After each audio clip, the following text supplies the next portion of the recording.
વડોદરામાં દારૂડિયાઓને પકડવા પોલીસની ગજબની ટેકનિક સામે આવી છે।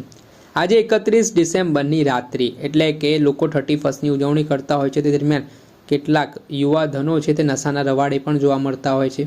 તેઓ દારૂ કે અન્ય પ્રકારના નશો કર્યા બાદ જાણે કે વિસ્તારને બાનમાં લેતા હોય તેવી સ્થિતિનું પણ નિર્માણ થતું હોય છે। ત્યારે આવા વિસ્તારોમાં ખાસ દ્વારા પોલીસ ચેકિંગ પણ હાથ ધરવામાં આવતી હોય છે। ત્યારે 31 આવવાની હોય તે 10 દિવસ અગાઉ જ ગુજરાત પોલીસ એક્શન મોડમાં જોવા મળતી હોય છે। ગુજરાતના અલગ અલગ જિલ્લાઓમાં સરહદી વિસ્તારોમાં જ્યાંથી દારૂ આવવાની શક્યતા હોય તે વિસ્તારોમાં કડક હાથે કાર્યવાહી પણ કરવામાં આવતી હોય છે। ત્યારે વચ્ચે વડોદરા શહેરમાં સફેદ લાઇનની બહાર જે પગ ગયો એટલે સમજો ભરાઈ ગયા તે પ્રકારની સ્થિતિનું નિર્માણ થશે, કેમ કે વડોદરાના ડીસીપી અભય સોની એક નવતર પ્રયોગ હાથ ધર્યો। આમ તો ખાસ કરીને જે દારૂ પીધેલા લોકો હોય તેમને બ્રેથ એનાલાઇઝરથી ચેક કરવામાં આવતા હોય છે, પરંતુ કહેવાય રહ્યું છે કે વડોદરાના ડીસીપી અભય સોનીએ આકોટા બ્રિજ પાસે જે નવી ટેકનિક અપનાવી છે તે ચર્ચાનું કેન્દ્ર બની છે અને હાલ આ વિડીયો સોશિયલ મીડિયા ઉપર પણ ખૂબ વાયરલ થઈ રહ્યો છે, જેમાં રોડ પર દોરેલા સફેદ લાઇન પર લોકોને ચલાવવામાં આવ્યા હતા। સફેદ લાઇનની બહાર પગ ગયો તો લથડિયા ખાઈ કે કોઈ ચાલી ના શકે તો સમજી લો કે તે બાબતની તપાસ કરવામાં આવી રહી હતી।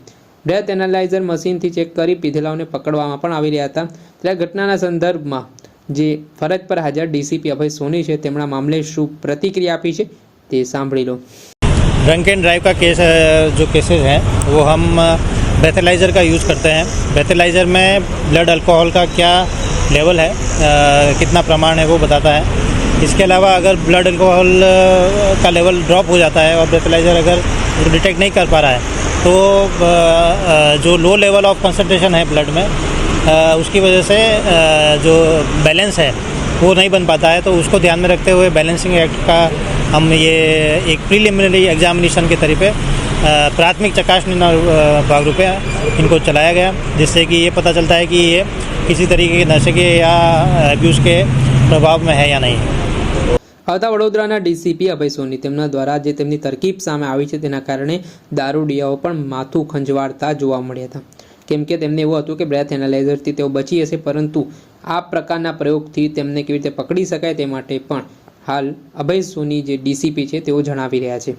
ત્યારે એવું પણ કહેવાય છે કે પહેલાંના સમયમાં પોલીસ જ્યારે દારૂડિયાને પકડવાનો હોય ત્યારે આ જ પદ્ધતિનો ઉપયોગ કરતી હતી અને તેના જ કારણે કહેવાય છે કે ઓલ્ડ ઇઝ ગોલ્ડ, તે જ વસ્તુ હાલ સાર્થક થઈ છે।